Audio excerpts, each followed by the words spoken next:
In the quiet corridors of wealth, an unusual truth echoes: the rich fail more often than the poor.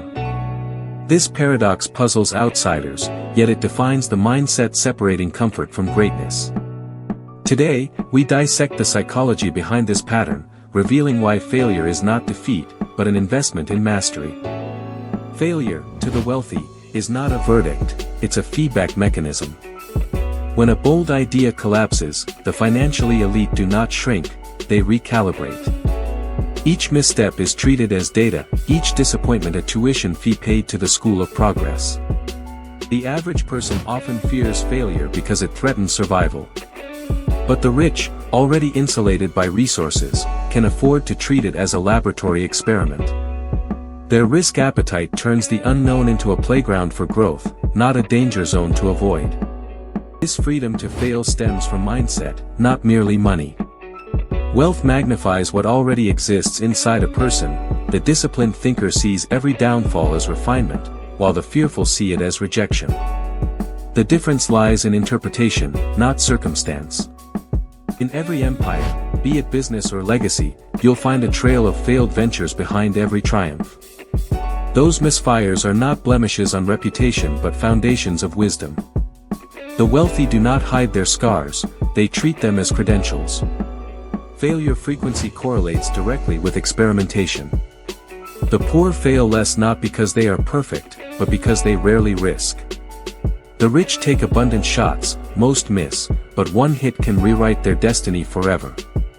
Risk tolerance is not recklessness, it's strategic exposure to volatility.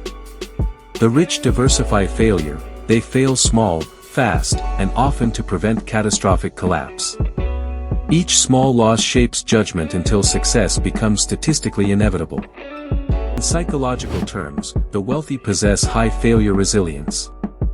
They detach ego from outcomes, allowing logic to govern recovery. Where most people interpret loss as identity damage, they see it as recalibration and momentum building.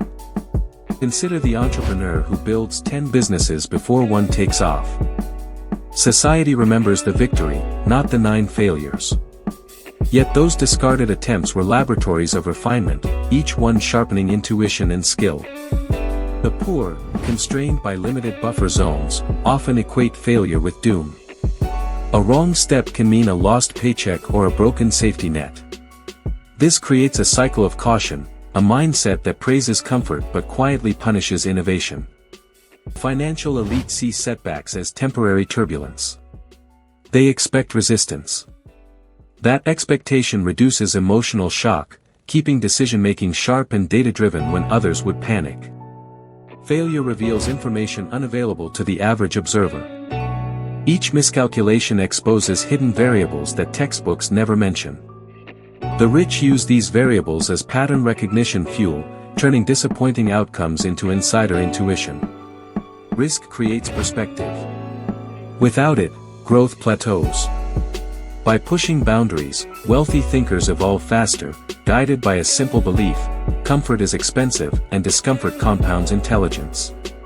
Their advantage is in iteration speed.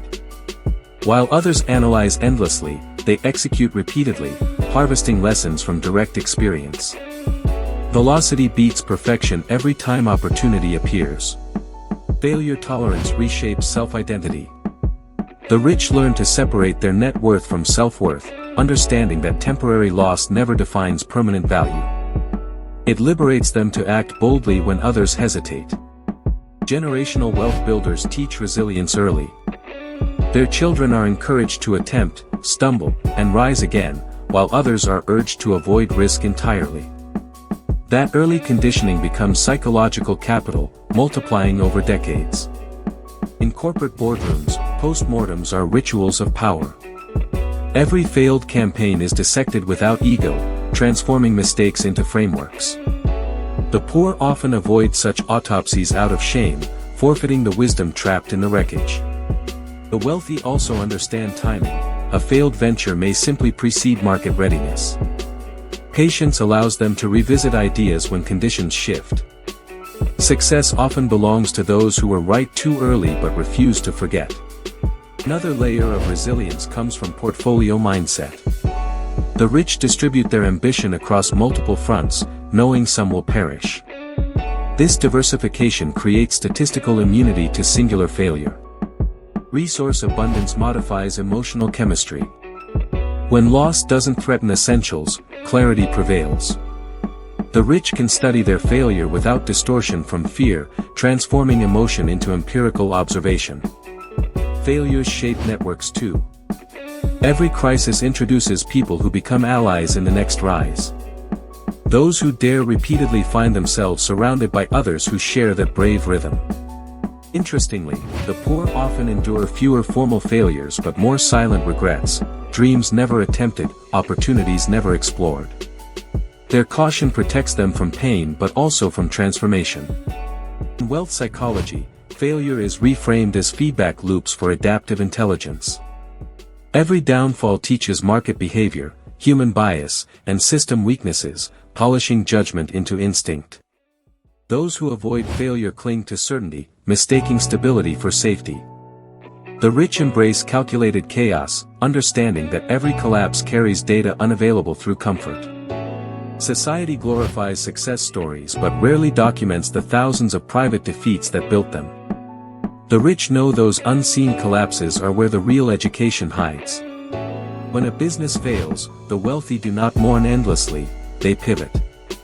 That speed of redirection compresses recovery time and amplifies opportunity exposure. They fail forward, never backward. Internal dialogue determines external fate. The rich frame failure with questions: what did this reveal? Where is leverage hidden? Such inquiry transforms suffering into insight and resignations into revelations. Economic safety provides the room to reattempt, but mindset provides the reason to. Without the will to rebuild, wealth decays rapidly. That is why inherited riches often vanish in 3 generations. Without resilience, fortune evaporates. For the poor, small failures can reinforce fear. The memory of struggling for essentials turns each risk into existential threat. Breaking free requires redefining failure as rehearsal rather than ruin. Every innovation cycle, from startups to tech revolutions, demonstrates this paradox. The market crowns those who trial, err, and iterate most ferociously. Failure is simply the metric of experimentation rate. Behind every wealthy figure stand countless buried efforts, unnoticed prototypes, rejected proposals, abandoned ventures.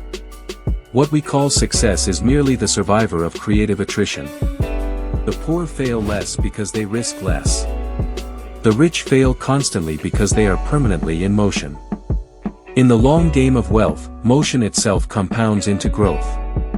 True prosperity begins when failure stops carrying shame. It becomes a quiet friend, whispering lessons no mentor could teach. The rich listen to that whisper, the poor silence it out of fear. To master money, one must master meaning. When you redefine failure as progress disguised, even losses convert into long-term dividends of wisdom. That shift marks the invisible border between ordinary and extraordinary success. So, why do the rich fail more? Because they play more, risk more, and learn faster. Failure is not their enemy, it's their curriculum, their badge, and their silent partner in every victory that follows. The lesson is timeless: embrace the fall to understand the climb. Within the ashes of every collapse lies encoded the architecture of your next ascent. Wealth is earned twice, once in currency, once in courage.